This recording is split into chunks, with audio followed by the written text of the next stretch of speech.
Hello and welcome to Women of the Middle East podcast. I'll be talking to Palestinian women in and outside Palestine who are creating their own personal narratives about who they are as Palestinian women and embedding it in their public narrative of the war in Gaza and more. Let's remember that Palestinian women are victims of war, occupation, and displacement, but they're also the doctors, the nurses in the hospitals, the mothers at home, the freedom fighters, the humanitarians, the journalists, the lawyers, the human rights activists, the singers, the actors, the movie makers, the poets, and much, much more. This short series of Women of the Middle East podcast will be focusing on that, bringing Palestinian women voices to all of you. Leen, lovely to have you. I know who you are, and I know you're very young. Future is still ahead of you, but you've accomplished a lot even within the last 28 years. Tell me more about you. This is an amazing opportunity. My name is Leen Al Faqih. I'm 28 years old, Palestinian Jordanian. I have a master's in women and child abuse and a full-time musician.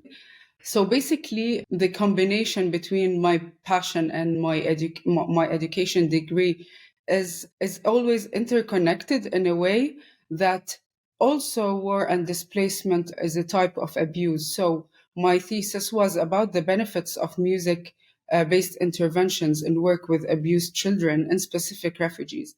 And this was one of my main activities in introducing music as a psychosocial activity in refugee camps, knowing that basic needs is not the only needs that abused children and refugee children need.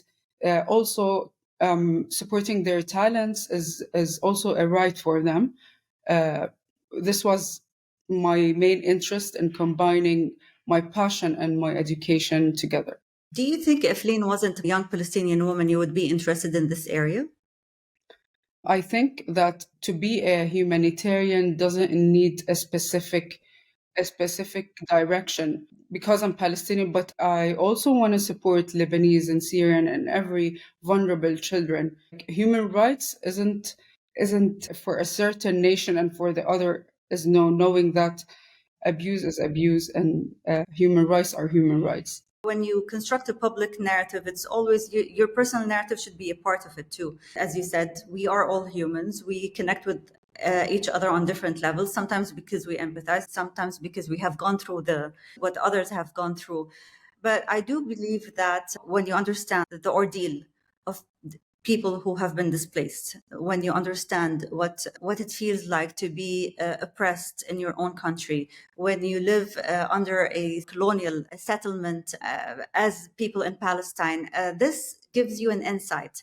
But again, as a young Palestinian woman who have gone through it, whose displacement and the fear of not belonging, not having a land calling it yours, is imprinted in your DNA. So basically, knowing that I'm originally Palestinian and I've never been there, and knowing the occupation and the actually story of Palestine, I think this idea encouraged me to try to find a way to build my identity. And through music, this happened. I'm a musician who combined music into being a voice for others. I grew up listening to Rose and Julia Boutros, Marcel Khalife, Anna, and a lot of musicians who spoke and who actually supported the Palestinian. I was inspired while listening to them, and I discovered that this has boosted my Palestinian identity. So I started to think, what can I give using my talent to distinguish myself? We have a lot of entertainers, and I don't think this is what we want nowadays. We want more people to be voices for others, to speak the truth. Although this has a lot of restrictions, it's not that easy. I have to give up a lot of things, especially that I sing patriotic music, patriotic songs.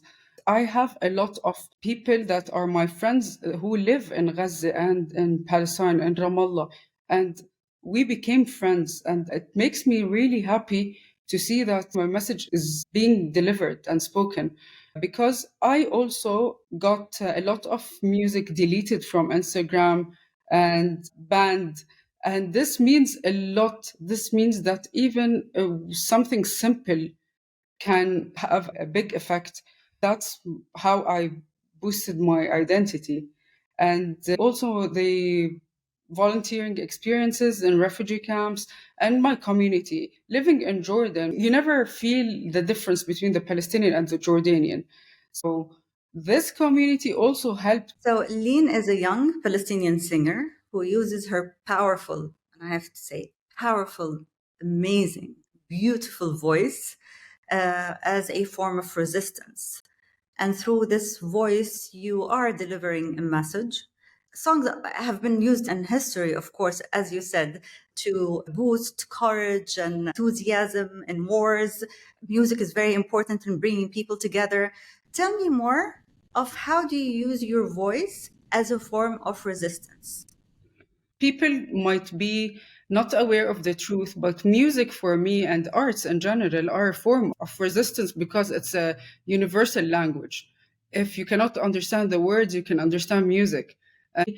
For me, it's very easy to write things and just people ignore it. And maybe one song and one message with the composition and the music, it makes people aware of the actual truth. Especially, I'm with the patriotic music. I don't really encourage a lot of vulnerability in music. I don't want to show my people that they are vulnerable. They are not vulnerable. They are fighters. So patriotic music is actually what they do. They are resisting. They are not vulnerable. And this is why I thought about highlighting Palestinian women, whether inside Palestine or outside Palestine, because there is a tendency now to depict the Palestinian woman as vulnerable because of what's happening in Gaza. And yes, they are victims of the war, victims of the occupation in Palestine as a whole. But also, let's not dismiss women fighters. Let's not dismiss women writers, women feminists, women lawyers, women singers, women poets. There are many Palestinian women who are also fighting in different forms. And this is why I wanted to capture those multiple narratives. And I'm happy actually to have the first reel with you. So you touched on how your identity as a Palestinian woman was constructed through the songs that you've heard when you were young. Yeah, What about folk stories? Did your mom, your grandmother talk to you or recited the stories from Palestine, the folk stories? honestly, the stories weren't just family oriented.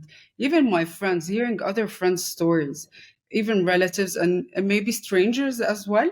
I always tried to attend communities that speak about Palestine. Also, my humble experience in volunteering, hearing the refugee women and even men and children in the camps, hearing their stories and what happened to them. Also, educating myself in reading and even movies that spoke about Palestine. So, this is how I created my awareness about it. So, it's not just family oriented, is the whole community around me. Leen as a woman, how much of what Palestinian women went through and their ordeal and the intergenerational trauma and the stories you've heard about and the stories that you went through as a Palestinian woman, but also as a humanitarian. So you work with the refugees, you've seen their ordeals. How much of that has shaped who you are as a woman? Honestly, it shaped who I am in terms of that what I've seen in these women that although what the crisis that they've been through and the displacement and they are still willing to give, they still have dreams. There are a lot of talents in the refugee camp, especially by women, and this is how they do. They actually reflect their identity, especially through tatreez, and there are a lot of women who did brands out of them because it's valuable to focus about sustainability and women empowerment and also like boosting these women's talents. So I always faced women that are still willing to give, still they have unconditional faith, infinite faith.